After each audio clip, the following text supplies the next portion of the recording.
संकल्प कोई कर लेता है तो एक अकेला जुनून भी सब अंधकार हर लेता है।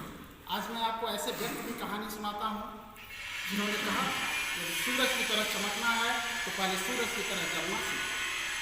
जिन्होंने करोड़ों हिंदुस्तानियों को सपनों का असल मतलब समझाया, जिन्होंने सपनों को जीना और सपनों को सच करना सीखा।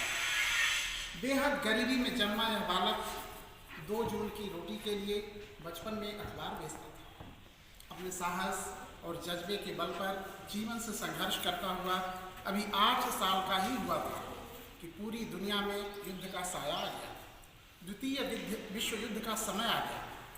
विश्व युद्ध की परिस्थितियों के कारण जीवन और भी कठिन हो गया। फिर भी अपनी मेहनत और साहस के बल पर यह बालक NDA की परीक्षा पास कर लेता है, जिसका साक्षात्कार देहरादून में होना था, लेकिन बालक के पास वहाँ जाने के पैसे नहीं थे।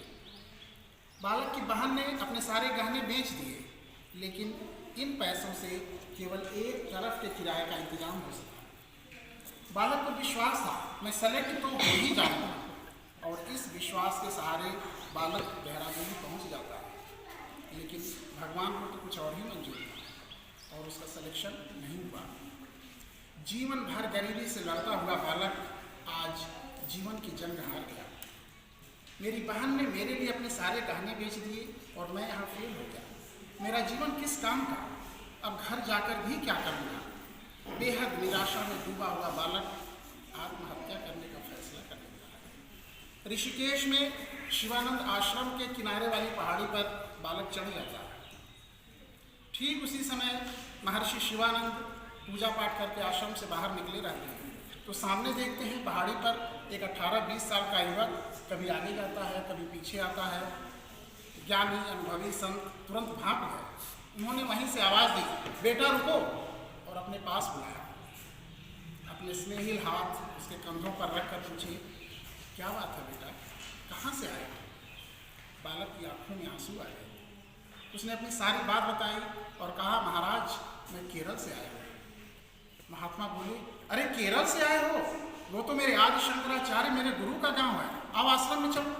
महात्मा उसको अंदर ले गए, भोजन कराया और समझाया, मेहनत करो फिर सेलेक्ट हो जाओगे, इसमें इतना निराश होने की कोई बात नहीं है। और सुबह उसको जाने के लिए किराए के पैसे भी दिए।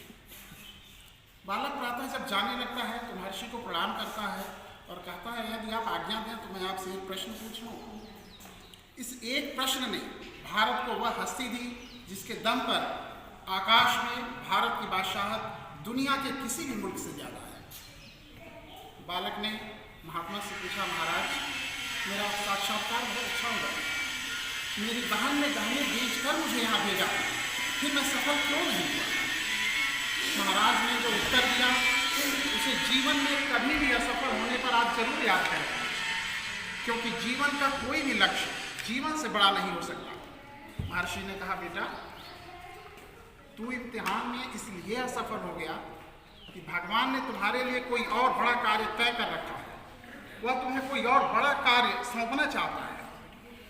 वही बालक आगे चलकर देश का सबसे अधिक प्यार मोहब्बत पाने वाला राष्ट्रपति बना, जिसके नाम के आगे जात धर्म संप्रदाय की सभी लकीरें बौनी पड़ जाती हैं। उनका नाम था डॉक्टर APJ अब्दुल कलाम।